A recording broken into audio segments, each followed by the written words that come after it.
بسم اللہ الرحمن الرحیم۔ السلام علیکم۔ حضرت نوح کے زمانے میں ایک ایسا طوفان آیا تھا جس سے پوری دنیا ختم ہو گئی تھی۔ اس واقعے کا ذکر اللہ پاک نے قرآن مجید میں بھی فرمایا ہے۔ حضرت نوح علیہ السلام کون سے نبی تھے؟ آپ نے کشتی کب اور کیوں بنائی؟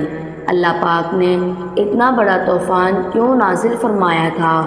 طوفان سے پوری دنیا ختم ہو گئی تھی۔ جو کشتی میں رہ گئے تھے اس سے دنیا آباد ہوئی۔ آج کی ویڈیو سے آپ کو بہت جانکاری ملنے والی ہے، لہٰذا ویڈیو اینڈ تک دیکھیں۔ حضرت آدم علیہ السلام کے دنیا میں آنے کے بعد ان کی اولادیں دنیا میں بہت پھولی پلی، لیکن ایک مدت گزر جانے کے بعد وہ لوگ خدا کو بھول چکے تھے۔ ایک خدا کی بجائے ان لوگوں نے مٹی اور پتھر کے کئی بت بنا رکھے تھے۔ شیطان نے بنی نوع انسانوں کو کفر و شرک میں مبتلا کر دیا تھا۔ لوگ حضرت آدم علیہ السلام، حضرت شیس علیہ السلام اور حضرت ادریس علیہ السلام کی تعلیمات کو بھلا چکے تھے۔ حضرت ادریس علیہ السلام کو بھی وفات پائے سینکڑوں برس بیت چکے تھے۔ اللہ پاک نے ان لوگوں میں حضرت نوح علیہ السلام کو نبی بنا کر بھیجا۔ آپ کے والد کا نام لمک تھا اور وہ حضرت آدم علیہ السلام کے بیٹے حضرت شیس علیہ السلام کی اولاد میں سے تھے۔ حضرت نوح علیہ السلام اللہ کے پہلے رسول ہیں جنہوں نے اپنی قوم کو تبلیغ کی۔ آپ پہ کتابیں نازل ہوئی، سب سے پہلے آپ کی قوم پر عذاب نازل ہوا۔ حضرت نوح کی قوم ملک عراق کے گرد و نواح میں آباد تھی۔ آپ نے اپنی قوم کو اسلام کی دعوت دی اور فرمایا کہ میں تم لوگوں کو کھول کے درس سنائے اور یہ پیغام دینے آیا ہوں کہ اللہ پاک کے سوا کسی کی عبادت نہ کرو۔ اگر تم اسی طرح کفر و شرک میں مبتلا رہو گے تو مجھے ڈر ہے کہیں اللہ تم پر عذاب نازل نہ کر دے۔ حضرت نوح علیہ السلام کی قوم نے اس تبلیغ کے جواب میں آپ کو جھوٹا قرار دیا اور آپ کی دعوت کا انکار کر دیا۔ اوپر سے آپ کو دھمکی دی کہ اگر تم اپنی باتوں اور دعوت سے باز نہ آئے تو ہم تمہیں پتھروں سے مار مار کے قتل کر دیں گے۔ اس دور میں لوگوں کی عمر کافی لمبی ہوا کرتی تھی، لہٰذا حضرت نوح علیہ السلام نے بھی کافی لمبی عمر پائی تھی۔ آپ نے اپنی قوم کو 950 سال تک تبلیغ کی اور انتہا کوشش کی کہ وہ لوگ ایمان لا کر شرک سے توبہ کر لیں، مگر ان پر کوئی اثر نہ ہوا۔ اس قوم میں چند غریب لوگ تھے جو حضرت نوح علیہ السلام پر ایمان لائے، جن کی تعداد 70 یا 80 تھی۔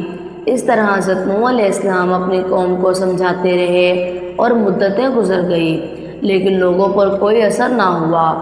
اوپر سے وہ آپ کے خلاف ہونے لگے۔ اللہ تبارک و تعالیٰ نے اپنے نبی کے اطمینان کے لیے آپ کے طرف وحی فرمائی۔ اللہ پاک نے فرمایا کہ جن کی قسمت میں ایمان کی دولت تھی وہ ایمان لا چکے، اب ان کے سوا کوئی ایمان لانے والا نہیں۔ آپ ان کے لیے غمزدہ نہ ہو، مہلت کی گھڑیاں ختم ہونے والی ہیں۔ حضرت نوح علیہ السلام کو اللہ نے حکم دیا کہ کھجور کے درخت بوئیں۔ آپ نے درخت لگانا شروع کیا۔ آپ کی قوم کے لوگ آپ کے پاس آ کر آپ کا مذاق اڑاتے تھے کہ ایسا بوڑھا شخص جس کی عمر کے 900 برس ہونے کو ہیں، اب وہ کھجور کے درخت لگا رہا ہے۔ اسی طرح 50 برس گزر گئے تو کھجور کے تمام درخت کافی لمبے اور مضبوط ہو گئے۔ پھر اللہ نے حضرت نوح علیہ السلام کو حکم دیا کہ ان کھجوروں کے درختوں کو کاٹے اور ان لکڑیوں کی کشتی بناؤ۔ جب حضرت نوح علیہ السلام درخت کاٹنے لگے تو لوگ پھر مذاق اڑانے لگے کہ اس بوڑھے کو کیا ہو گیا ہے، اس کو دیکھو یہ کتنا پاگل ہے، پہلے درخت لگائے اب یہ بڑے ہو رہے ہیں تو ان کو کاٹ رہا ہے، اس کی عقل کہاں چلی گئی ہے۔ آپ کی قوم کے لوگ آپ کا مذاق اڑاتے لیکن آپ صبر کر جاتے۔ جب آپ ان لکڑیوں کو کاٹ کر کشتی بنانے لگے تو لوگ پھر سے آ گئے۔ اللہ تبارک و تعالیٰ نے اپنے نبی کو لکڑی کاٹ کر تختہ بنانے کے ہنر سے نوازا تھا، لہٰذا آپ نے ان لکڑیوں کو کاٹ کر تختہ بنانا شروع کر دیا۔ جب نوح علیہ السلام کی قوم اور سرداروں نے آپ کو لکڑیاں کاٹ کر تختہ بناتے دیکھا تو پھر آپ کا مذاق اڑانے آ گئے اور کہنے لگے کہ کیا تم نبوت چھوڑ کر کشتی بنانے لگے ہو، اور یہ جو تم کشتی بنا رہے ہو یہ زمین پر چلے گی، یہاں تو کوئی دریا یا سمندر نہیں۔ طرح طرح کی باتیں کرتے اور ہنستے آپ کا مذاق اڑاتے تھے، لیکن حضرت نوح علیہ السلام نے صبر کیا اور آپ علیہ السلام نے فرمایا، اے نافرمانو، آج تم میرا مذاق اڑا رہے ہو، لیکن اللہ کا عذاب طوفانی شکل میں آئے گا، اس وقت تمہیں حقیقت کا پتہ چل جائے گا، مگر افسوس اس وقت تمہاری کوئی توبہ قبول نہیں ہوگی۔ جب عذاب الہی کا وقت آیا تو اللہ نے حکم دیا کہ ہر قسم کے جانوروں اور پرندوں کا ایک ایک جوڑا اس میں رکھ لو، اور جو لوگ ایمان لے آئے ہیں انہیں بھی سوار کر لو۔ حضرت نوح علیہ السلام نے اللہ کا حکم سنتے ہی سب کو سوار کر لیا اور عبادت الہی میں مصروف ہو گئے۔